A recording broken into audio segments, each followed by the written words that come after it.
Hello everyone, welcome to VLSI Path. This is part of our static timing analysis series, guiding you from basics to advanced concepts step by step. Today we are going to discuss what are the timing parameters used in static timing analysis. So let's dive in. Timing parameters. This one is the clock. That's the most important signal. The data queue, and so first one is the clock cycle. When you have this clock, this is the high time and the low time, and the clock is in the low. So the difference between the active age of the clock, like this one is the active age and the next active age. So this is called the clock cycle or the clock period. This on time for which clock is in the on stage is the T on. This is the off for which it is low, and the whole period is called the clock cycle. Clock skew. Clock skew is when you have a single clock source. So one clock is coming at this time. I'll show this one. So let's suppose you have two flops which are using the same clock source. Clock A is coming to the clock first flip-flop. Clock B is coming to the second flip-flop. But due to net or any buffer insertion in that clock path, this clock is got delay. Okay, so this difference between the active age of the clock is called the clock skew. Here you can see the clock B is coming after clock A. So this skew is called the positive skew. And clock, if this clock B comes before the launching clock, then it will be the negative skew. Next is the clock jitter.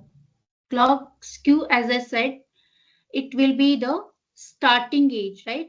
The triggering age, the delay in between the active age when they are launching coming from the same source. Clock jitter, because of some EM interface or some temperature, some other due to violations, or you can say environmental variations, if the period will get varied. Here, this is the period. If this period will become like here, this one, if it got changed, then it is called the clock jitter. And the clock uncertainty, 1 minute, clock uncertainty is the sum of skew and jitter. Clock uncertainty meaning when what we are expecting for the clock. So what is the time when it should arrive at this point of time, meaning the expected time for the clock to arrive and when it is actually coming, right? So the difference between them is called the clock uncertainty. So this is sum of clock jitter and clock skew. That is clock uncertainty.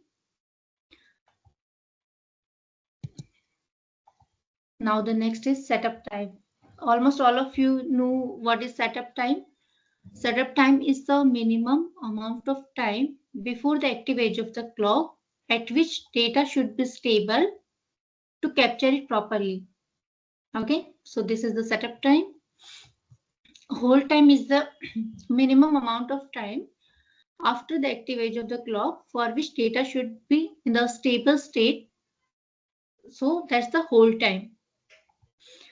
Setup and hold. Why do we need the setup and hold time? Why we are considering all of the time and from where these values are coming, right? So this we will discuss in the next slide. Next is recovery time.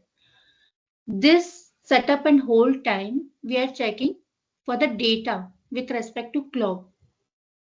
Now this CDN is the asynchronous reset or preset, you can say.